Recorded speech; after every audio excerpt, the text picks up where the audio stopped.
BLOമാരുടെ ജോലി സമ്മർദ്ദത്തിന് തെളിവായി മുഖ്യ തെരഞ്ഞെടുപ്പ് ഓഫീസറുടെ നോട്ടീസ്.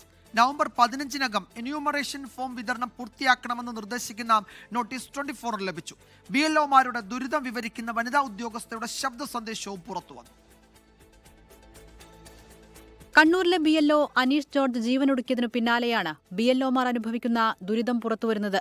SCRുമായി ബന്ധപ്പെട്ട ഫോം വിതരണം കൃത്യമായി നടപ്പാക്കിയില്ലെന്നാരോപിച്ചാണ് കോഴിക്കോടും പാലക്കാട് നെന്മാറയിലും ആലത്തൂരിലും BLOമാർക്ക് കാരണം കാണിക്കൽ നോട്ടീസ് നൽകിയത്. നവംബർ 15-നുള്ളിൽ ഫോം വിതരണം 100% പൂർത്തിയാക്കണമെന്നായിരുന്നു നിർദ്ദേശം. ഇതിൽ BLOമാർ വീഴ്ച വരുത്തിയെന്നാണ് കാരണം കാണിക്കൽ നോട്ടീസിലുള്ളത്. ഇതിനിടെയാണ് വനിതാ ഉദ്യോഗസ്ഥ മേലുദ്യോഗസ്ഥനയച്ച ശബ്ദ സന്ദേശം പുറത്തുവന്നത്. അനുഭവിക്കുന്നത് വലിയ പ്രതിസന്ധിയാണെന്നും പ്രാഥമിക ആവശ്യങ്ങൾ നിറവേറ്റാൻ പോലും കഴിയുന്നില്ലെന്നും ഈ ശബ്ദ സന്ദേശത്തിൽ ഉദ്യോഗസ്ഥ പറയുന്നു. ആൾക്കാർ നമ്മളെ വേറൊരു രീതിയിലാണ് എന്താ ഒറ്റയ്ക്ക് ഈ സമയത്ത് ഒരു പെൺകുട്ടി നടക്കണേന്ന് നമ്മൾ ഫേസ് ചെയ്യുന്നുണ്ട്. ഭക്ഷണ സമയത്ത് കഴിക്കാൻ പറ്റുന്നില്ല, അതിൻ്റെതായിട്ടുള്ള ബുദ്ധിമുട്ടുകളുണ്ട്.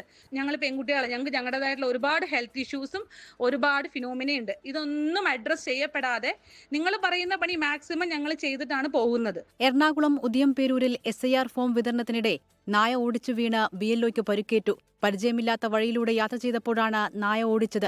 ഉദ്യോഗസ്ഥൻ ആശുപത്രിയിൽ ചികിത്സ തേടി. News desk 24. ലോകത്തെവിടെയായാലും ഏത് സമയത്തും 24 വാർത്തകളും ഓഗ്മെന്റഡ് റിയാലിറ്റി പാക്കേജുകളും എക്സ്പ്ലെയിനറുകളും വിശദമായി കാണാൻ ഞങ്ങളുടെ YouTube ചാനൽ നിങ്ങൾക്ക് സബ്സ്ക്രൈബ് ചെയ്യാം.